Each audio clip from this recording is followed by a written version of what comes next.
Welcome into the Josh Sadler Show, sitting here in his opulent office on the grounds of the Killeen High School. This is just all the memories. I love to see this stuff. He's got the team pictures around here. He's got some memories from yesterday.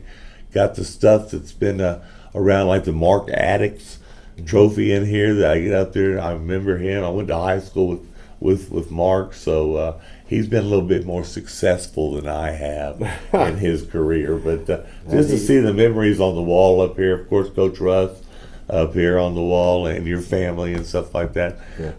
Man, feels like football in here. I don't know why. Well, I hope it does. I mean, that's kind of what runs our life right now. Yeah, man. My wife feels it especially because I'm 7 days a week up here running and gunning. Last night we went and watched a little bit of middle school football, and got to see our young ones run around, and didn't get home till 9:30, 10 o'clock. So, I mean, it is football season, and it's football time, and it's a good time of year. Yeah, and your kids are playing wonderful. Your record doesn't reflect it. Yeah. But, I mean, this team is a great team. Yeah. And it's just a play here, a play there. And it's the other way around. No doubt. And that's the way it's been, for 5 games now. And it's an unfortunate thing that we're living through right now. Yeah. And our kids are having to, overcome the adversity that comes along with it. But I do believe that there's a lesson that's learned through all this. Because, yes, our kids are playing hard. Our kids are doing everything we're asking them to do. And so, I mean, I'm very pleased with what our kids are doing and the product they're putting on the field. Now, we've got to do some different things, and everything, to me, falls on my shoulders as a coach and our coaching staff to make sure that our kids are ready to go and have the right game plan and can have everything that they need to go be successful in whatever game we're playing. Whether it be, last week against Cove or this week against Heights. We just got to make sure that we give our kids the best chance to win.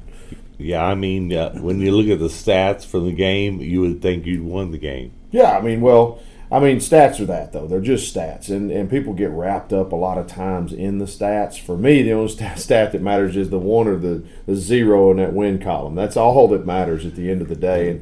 And I do love the fact that people, they like those stats and everything looks good. But again, at the end of the day, it's about winning and losing. And, right now that the stat that I want to be there isn't there. And so we're going to have to keep working, and if that means we have to increase the stats on offense or decrease them on defense or whatever it has to do, that's what we got to find. We got to find that niche to get that win in that win column and move from there.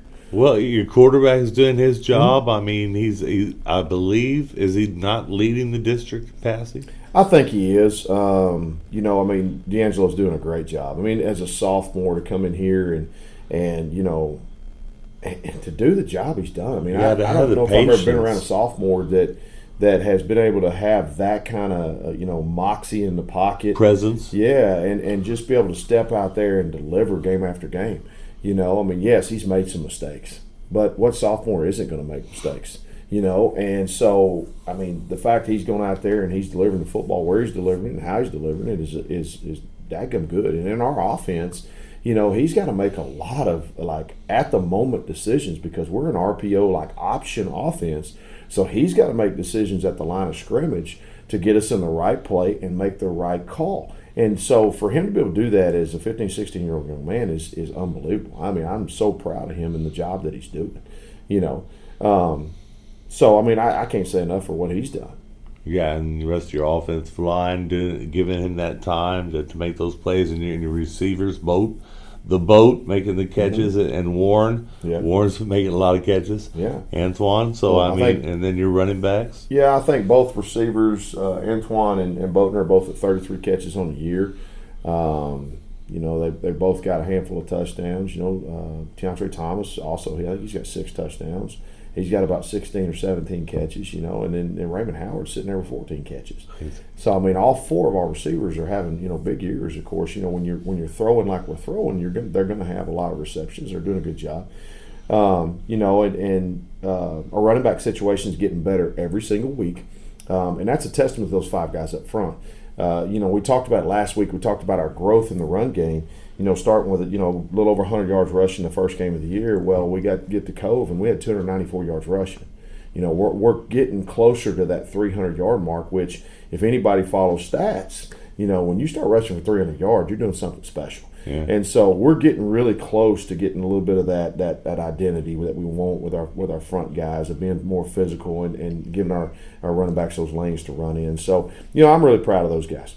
Really proud of those guys. Yeah, because you sit back there and throw the ball all day, they'll come after you, that. Yes, sir. And you got to keep it 50-50, got to keep it 75-25, somewhere in that area. Well, I think we're sitting on 60-40 right now. Or That's 55, good, too. 55-45, but the big thing for us is taking what they give us. I talked about this last week. If the defense is going to give us the pass, then we're going to throw it. If they give us the run, then we're going to try to run it.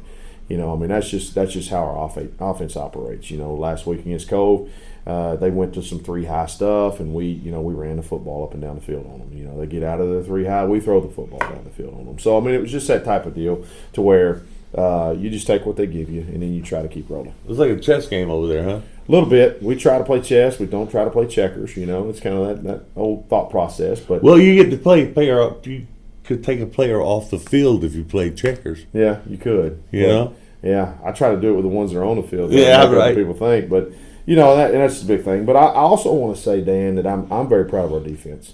It's tough. To face what they're facing. Week in, week out. And again, I said this last week, I'm saying it again, we schedule teams that are tough because we know we're going to face tough opponents. We go out there last week, and their little sophomore running back, he's got an offer from UNT. He's a good young running back. He had a good game. And then they have 2 big 6'5" wide receivers. And we went out there and we gave them everything that we had. I'm proud of our defense and our kids for going out there and playing as hard as they did. We didn't get the stops that we wanted. We came up with a big one. Jaden Montgomery had an interception late in the ball game that got us right back into it because we were trailing by 17 at one point in time. And then we score, and then he gets a pick right there, and we get within, I think it was 2 at some point in time. We got within 2. I'm trying to replay it in my head, but that was a big point in the ball game of getting us back to where we needed to be. And we got that momentum back because defense had that stop, had that pick right there. And it was almost a pick 6. Should have been a pick 6. Got a little tripped up in there. But, I'm proud of those kids too. We talk a lot about the offense because of the stats.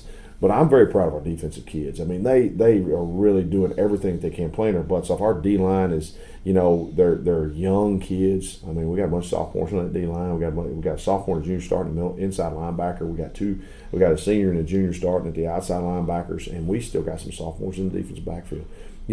I'm proud of our young kids, and I'm proud of our seniors too, just for the effort that they're giving. It's real easy nowadays. I talk to these kids all the time about, kind of the push now is, if you don't like what's in front of you, or you don't like what you're getting, that you quit and move on. And that's kind of something that's out there in the world today.